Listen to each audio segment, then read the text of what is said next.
Now, I'm going to be tying a basic, parachute Caddis, or parachute sedge pattern.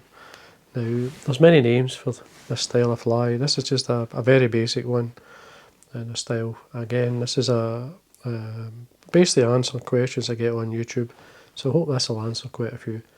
Now, the rusty dun, I'm using 8O, just much the same colour. You can go maybe a tan or a brown on this as well. You can change it to suit. Now what I'm doing is taking the thread halfway down, break off the waist, and then I'm going to come way up to about maybe 2/3 of that way back up. And then I'm going to tie in, I'm just going to use a Glow Bright, the multi-yarn, which is just like an antron. It's white obviously. And what I do is I come underneath, get a length of it, underneath the hook, catch it in either side, and then come round with a posting turn or two just to secure it in, and then trim it. And there we are, that's it basically on, and there's not much bulk when you do it that way. Now I'm going to tie in a furnace cock hackle. That's a saddle, sorry. It's just a light furnace I have. It's going to bear some of the stem. Basically going to catch it on. I want plenty of the stem, the bare stem, to be wound onto when I'm going to post. Basically, the hackle, as you do when you do this, this is when you're forming a parachute hackle, you're posting the hackle and coming up with the thread turns and coming back down. I just hold the antron so I wind down. Now I have waxed the thread, so it's given me a lot of grip. So basically you've taken the thread turns up, posting up, your hackle obviously in your wing, and in this style you want it to sit above. If you imagine having a thorax down here, you need to be slightly above that so that it doesn't put it down at an angle or doesn't sort of exaggerate that. So by keeping it slightly higher, it makes it easier. So anyway, then we come to the back, we do our body. Now I'm just going to do a basic fly. So I'm just going to get any dry fly type dubbing, anything that's quite light. I'm using a basic, a brown, which suits most Caddis. It's got a nice brown colour. These are dubbins a friend gave me. They're just standard dubbins, dry fly dubbins. I like using them. What they do is, this is more a synthetic type dubbin. First thing, we'll take my thread down to the bend of the hook. Now with these type of dubbins, as I'm going to say, you want them to be able to soak up like a floatant. It helps to float the fly. So this is a very hollow type. Anything like that, a good dry fly dubbin, and there's many out there. And don't be shy with the body. The Caddis, it's got a decent thickness in the body. Now what I'm doing is taking it up, as you can see, to this point here. Trim away the excess dubbin. So you get a nice, dead, really nice shape. Looks good. Right. Now, the underwing of the fly is the CDC, so as I say, there's many ways you can actually make the wing of your Caddis. If you've got a favourite Caddis pattern, you just tie it basically at the back here, and then you've got your parachute wing in front. Now, I've got 3 feathers, CDC feathers here, which is as I say, the underwing. Now as you can see, I've left a good 1.5mm, 2mm there to catch in the CDC. So I've got the tips and the length I want enough to hang over the back. So we come in, 2 or 3 turns, trim this away, the excess, just be careful. Now what I'm going to do is see these feathers, I'm going to use the remains of these feathers as dubbing. So just keep a hold of them, tidy this area up, make sure there's wax on your thread. It's fine. And then I'm going to get some, this is elk hair, just for the same material you'd use in your elk hair Caddis. They don't put too much on, just enough to sit on top, because you've got the CDC there.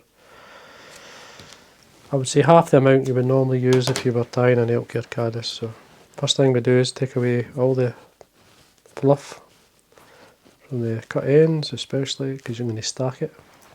So when you put it into the stacker, it's got a medium sized stacker here, so tips first in. Tap it on your desk. Should line them up, that's fine. Remove them from the stacker.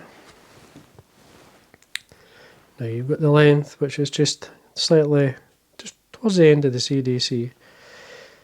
Now to save a wee bit of bulk, I'm going to trim this. So I'm going to trim it just about there. And make sure your thread's waxed. So we come in here, tie this down.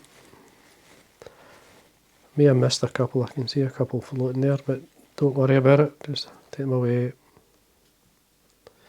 So basically there, if you look at that's their caddis at the back. That's your favourite caddis pattern. And then, as we say, we're going to use the CDC as a dubbing for the thorax. So we've got the feathers here, there's 3 I've used. Makes for a great dubbing, and it goes with the colour of the fly. So what I'm going to do here is lay them on top of one another, like this.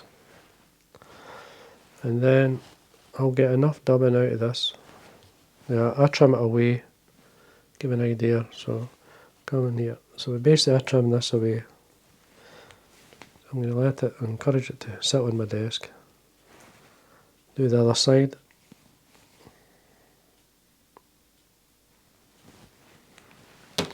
So I've got it laying on my desk. Just going to gather it up. So it's there. Just put it in my finger and thumb. I'm going to offer it to the thread. This is going to be for the back of the thorax. Slide this up. Leave the rest on the desk. So tidy the back of there we are, to make sure it's neat. Take away the excess. Again, set that on your desk for the front. So bring your thread to the front. Again, make sure you've got wax on your thread. You need that grip. And then you just parachute your hackle, or wind your parachute hackle on, sorry.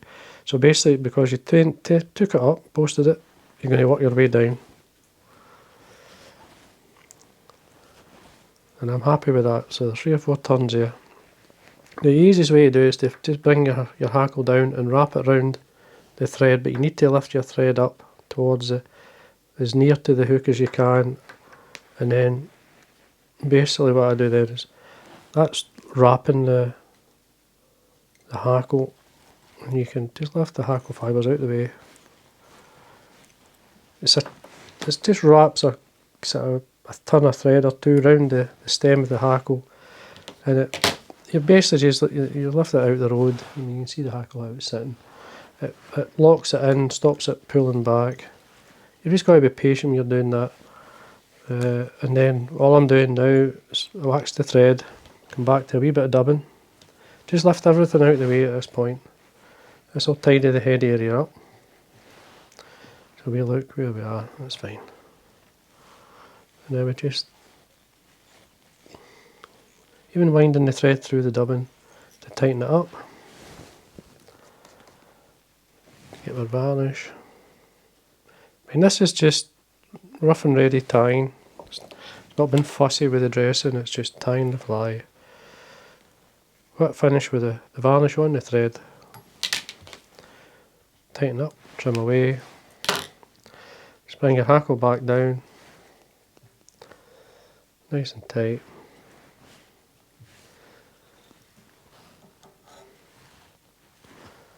There we are. Now if you want to see this, it'll help to see your fly. The colour of your antron can be pink, it could be all different colours, so but the white's fine. I would trim this probably half, if you take it towards halfway up the wing, if you pull the antron towards the back of the yarn, trim it there, and that will give you something to work with. Don't make it too short. If you feel it's too long, you can trim it back when you're on the water. But it's a very simple fly. As you can see, it's easy to tie. It's just a matter of not being overdoing it with the materials. If you put too much on, you're having issues. Well, that's what will cause the issues anyway. As you can see, the hackle sits nice because it's sitting a wee bit higher. It's sitting in the dressing where it should be out the way. Love the Caddis pattern, or the parachute Caddis. And one certainly I would recommend.